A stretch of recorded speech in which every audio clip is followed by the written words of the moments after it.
Dahil muli, mababanggit na naman natin ang mga kaalyado ni dating Pangulong Duterte. Hindi po ginagawa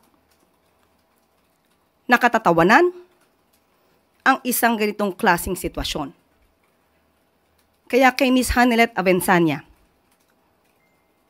huwag niyo pong gawin na issue dahil may buhay po ditong nakasalalay, may mga buhay na nawala.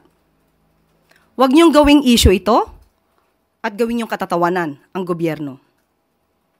Hindi natin malaman bakit ganon ang naging attitude ni Ms. Hanelet.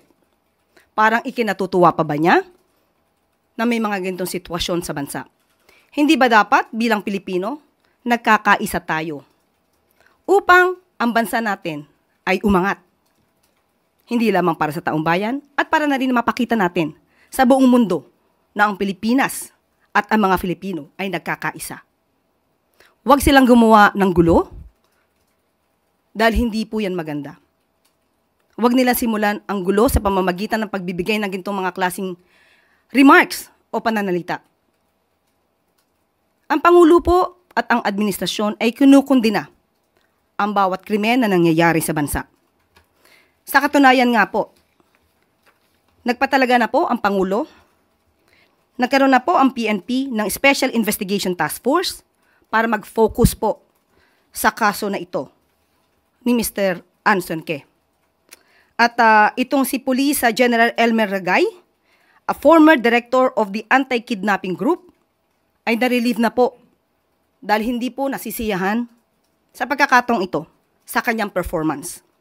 Kaya po ang itinalaga ay si Police Colonel David Poclay, na dati pong Criminal Investigation and Detection Group. Kasama po siya dyan dati. So, makakaasa po ang taong bayan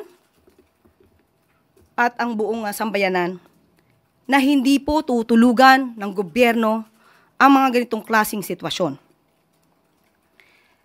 Pananatilihin po natin na magkakaroon ng hustisya. Bibigyan natin ng hustisya ang dapat nabigyan ng hustisya at hindi po natin hahayaan na mangyaring muli ang naganap sa mga naging biktima ng EJK. Kaya muli pinapanawagan po natin kay Ms. Hanelet Abençania. Huwag na po sana mamutawi sa inyong bibig ang mga gintong klaseng pananalita. Dahil hindi po rin natin gugustuhin i-congratulate ang dating Pangulong Duterte sa mga nagawa pong EJK. Dahil po buhay po ang pinag-uusapan dito.